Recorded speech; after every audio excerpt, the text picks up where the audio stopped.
Hello students, good afternoon. How are you? Okay, are you well? Okay. तो चलिए, welcome to my channel Roy Classes. Myself DK sir. Now I am going to start the topic parts of speech today. Okay. Today I am going to start the topic parts of speech. Okay. Okay students, are you ready? Okay. तो चलिए हम लोग देर नहीं करते हैं और तुरंत शुरू करते हैं क्लास। तो देखो बच्चों, पार्ट्स ऑफ स्पीच, ठीक है। पार्ट्स ऑफ स्पीच का मतलब क्या होता है? शब्द भेद। क्या होता है? शब्द भेद। ओके। तो आज हम लोग इंग्लिश के इस इंपॉर्टेंट टॉपिक को देखेंगे। ये बहुत ही बड़ा टॉपिक है। अभी हम लोग इसमें बहुत ज़्यादा डिटेल में नहीं जा रहे, लेकिन अभी जो आपका इम्पोर्टेंट है, जो आपके लिए इम्पोर्टेंट है, वो चीज़ मैं आपको बता रहा हूँ। फिर हम और आगे बढ़ेंगे। ओके। तो सबसे पहले हम लोग देखते हैं पार्ट्स ऑफ स्पीच का डेफिनेशन, है ना। तो देखिए डेफिनेशन क्या है।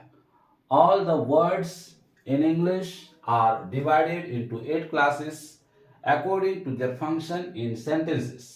These words are called parts of speech. Okay. क्या है? All the words in English are divided into 8 classes. English में जितने सारे शब्द हैं, सभी शब्दों को 8 भागों में बांटा गया है अकॉर्डिंग टू देयर फंक्शन, उनके कार्य के अनुसार, इन सेंटेंसेस, वाक्यों में। तो आप इंग्लिश में जितने सारे वर्ड्स देखते हो, लाखों करोड़ों वर्ड्स हैं, उन वर्ड्स का कुछ ना कुछ काम है। और जब उसको कैटेगराइज किया गया तो कितना कैटेगरी निकला? 8 निकला। तो उनके कार्य के अनुसार उसको कैटेगराइज किया गया, तो 8 उसका कैटेगरी निकला। और वही 8 जो पार्ट्स हैं, 8 जो उसके कैटेगरीज निकले, उसी को पार्ट्स ऑफ स्पीच कहा जाता है। ओके, समझ गए? तो इंग्लिश में सारे शब्दों को उनके कार्य के अनुसार 8 भागों में बांटा गया है, और यही 8 भाग क्या कहलाते हैं? पार्ट्स ऑफ स्पीच कहलाते हैं। Okay, any problem? ठीक है। तो ये हमने जान लिया क्या? पार्ट्स ऑफ स्पीच का डेफिनेशन। ठीक है। Now we'll know the kinds. How many kinds are there of speech? How many kinds are there of speech? मतलब शब्दों के कितने भेद होते हैं? तो there are 8 kinds. There are 8 parts of speech. शब्द के कितने हैं? कितने parts of speech हैं हमारे? 8 हैं, है ना? याद रखोगे कितने हैं? 8। और ये 8 कौन कौन से हैं? देखो, नाउन, इसका हिंदी क्या होता है? संज्ञा। प्रोनाउन, हिंदी क्या होता है? सर्वनाम। एडजेक्टिव, विशेषण। वर्ब, क्रिया। एडवर्ब, क्रिया विशेषण। प्रीपोजिशन, इसको कहता है संबंधवाचक अव्यय। कंजंक्शन, संयोजक अव्यय। और इंटरजेक्शन, विस्मयादि बोधक अव्यय। तो इसको हम लिख लेते हैं रोमन में।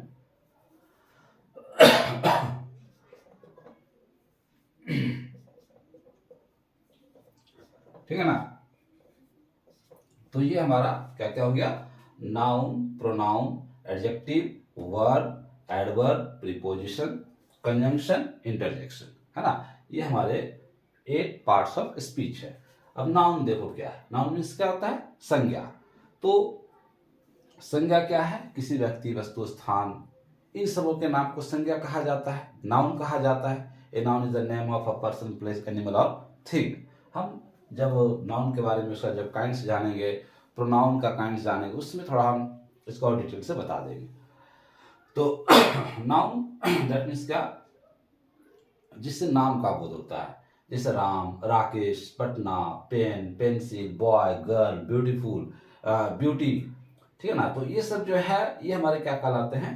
नाउन कहलाता है। Noun is the name of a person, place, animal, thing, idea और एनीथिंग। तो इस तरह से हम इसको कहते हैं नाउन, है ना। क्या हो गया? Ram, Rakesh, Patna, pen, pencil, boy, girl, beauty, और बहुत सारे नाउन्स हैं। हम लोग इसको और भी देखेंगे बाद में। उसके बाद क्या आता है? प्रोनाउन। प्रोनाउन मीन्स क्या होता है? सर्वनाम। सर्वनाम क्या होता है? तो प्रोनाउन वो शब्द है जो किसी नाउन के बदले प्रयोग किया जाता है। A pronoun is a word which is used in place of a noun, which is used instead of a noun. Pronoun वह शब्द है जो नाउन के बदले आता है। जैसे I, we, you, they, he, she, it, this, that, each, what, ये सब हमारे क्या होते हैं? प्रोनाउंस कहलाते हैं। ठीक है ना। हम लोग जब प्रोनाउन का काइंड्स जानेंगे उसमें दैट मीन्स प्रोनाउन क्या है, उसके कितने काइंड्स है, उसमें और भी डिटेल वे में जानेंगे। अभी सबसे पहले हम लोग क्या जान लेते हैं? पार्ट्स ऑफ स्पीच को जान लेते हैं। ठीक है। उसके बाद हमारा है क्या? एडजेक्टिव। एडजेक्टिव मीन्स क्या होता है? विशेषण, है ना। विशेषण क्या है? एडजेक्टिव जो है वो नाउन या प्रोनाउन की विशेषता बतलाता है। क्या करता है एडजेक्टिव? नाउन या प्रोनाउन की विशेषता बतलाता है। जैसे good, bad, beautiful, handsome, red, white, बहुत सारे हैं, है ना। ये सब क्या करते हैं? हमारे नाउन या प्रोनाउन की विशेषता बतलाते हैं। जैसे Ram is a good boy, तो इसमें कौन है एडजेक्टिव? गुड, क्योंकि ये क्या कर रहा है? ये बॉय की विशेषता बतला रहा है। Ram is a good boy, Ram एक अच्छा लड़का है। कैसा लड़का है? अच्छा लड़का है। तो यहाँ पर जो गुड हो गया ये हमारा क्या हो गया? एडजेक्टिव हो गया। ठीक है।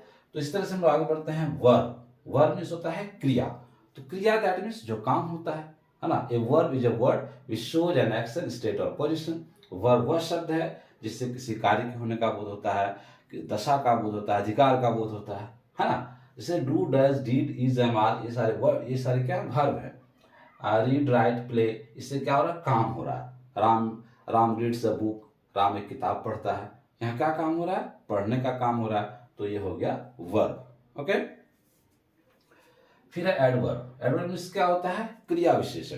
क्रिया विशेषण क्या कहलाता है? ये जो है जैसे एडजेक्टिव जो है नाउन या प्रोनाउन की विशेषता बतलाता है, उसी लिए एडवर्ब जो है वो किसी वर्ब की विशेषता बतलाता है। ठीक है ना।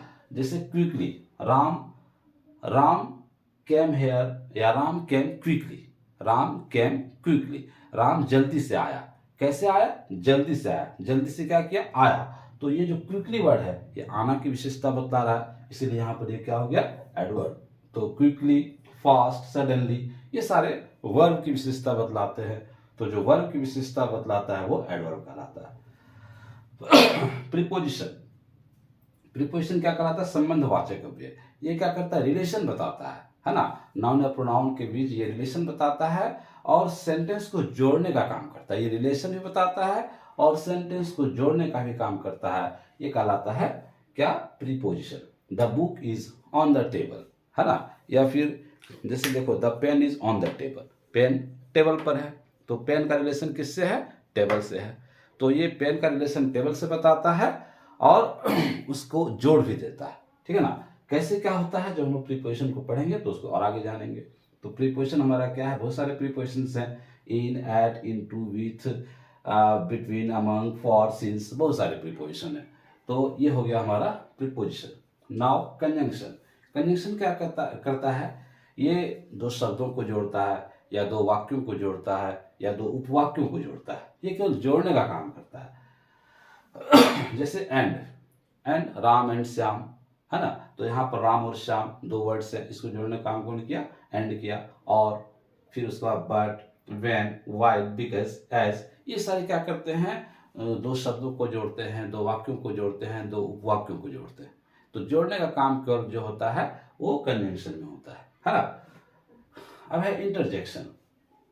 तो इंटरजेक्शन ये क्या करता है? इससे खुशी का बोध होता है ना। इससे आश्चर्य का बोध होता है। ऐसे वर्ड जिससे खुशी का बोध हो, आश्चर्य का बोध हो, दुख का बोध हो, घृणा का बोध हो, क्रोध का बोध हो, ये सारे वर्ड्स इंटरजेक्शन कहलाते हैं।